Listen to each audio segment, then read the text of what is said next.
சென்னை புழல் மத்திய சிறையில் முதலமைச்சர் விஜய் திடீர் ஆய்வு மேற்கொண்டிருக்கிறார். விவரங்களை செய்தியாளர் கதிரவன் வழங்கிட கேட்கலாம். கதிரவன் வணக்கம். சென்னை புழல் மத்திய சிறையில் முதலமைச்சர் விஜய் திடீர் ஆய்வில் ஈடுபட்டிருக்கிறார். அது குறித்தான விவரங்கள். முதலமைச்சர் ஜோசப் விஜய் அவர்கள் தற்போது புழல் மத்திய சிறையில ஆய்வு மேற்கொண்டு வருகிறார்.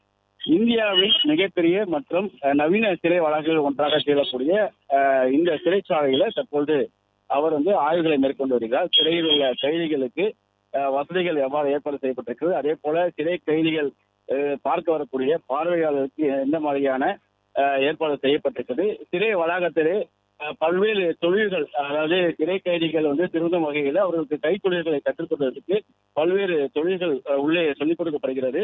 அவற்றை பற்றியெல்லாம் அங்கு இருக்கக்கூடிய சிறை அதிகாரிகளிடம் கேட்டறிந்து வருகிறார்.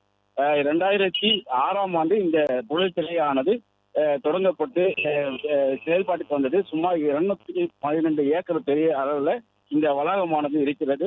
3 முக்கிய பிரிவுகள் இருக்கிறது. இதுல தண்டனை கைதிகள் பிரிவு, விசாரணை கைதிகள் பிரிவு, பெண்களுக்கான சிறப்பு சிறைகள் என இங்கு இருக்கிறது. அதே போல இந்த கைதிகளின் நலனுக்கான தியான கூடம், நூலகம், திறந்த வெளி அரங்கம் போன்றவற்றெல்லாம் இருக்கின்றது.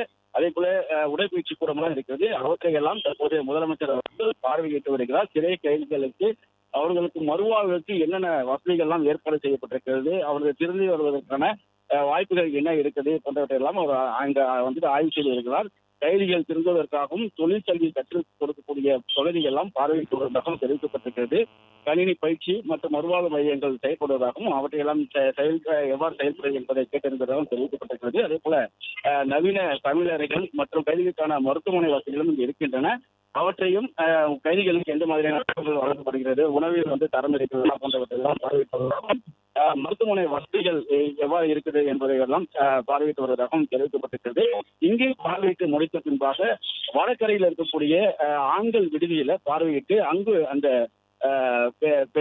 அங்கு இருக்கக்கூடிய ஆண்களுக்கு எந்த மாதிரியான உணவு தரங்கள் இருக்குது, அங்களுடைய குறைகள் எல்லாம் கேட்டதே இருப்பதாகவும் தெரிவிக்கப்பட்டிருக்கிறது. தற்போது சிறையில் அவர் சிறையில் ஆய்வு செய்து பல்வேறு இடங்களில் பார்வையிட்டு கைதிகளுக்கான ஏற்பாடுகள் என்ன செய்யப்படுகிறது என்பதெல்லாம் கேட்டறிந்து வருவதாகவும் தெரிவிக்கப்பட்டிருக்கிறது. டிஜிபியாக இருக்கக்கூடிய சந்தீப் ராய் ரத்தோர் உடனிருப்பதால் அதனுடைய அதிகாரிகள் எல்லாம் இருப்பதாகவும் தெரிவிக்கப்பட்டிருக்கிறது. பிளே ஸ்டோர் மற்றும் ஆப் ஸ்டோரில் இருந்து பாலிமர் செயலியை QR கோடு மூலம் பதிவிறக்கம் செய்யுங்கள். செய்திகளை உடனுக்குடன் பெறுங்கள்.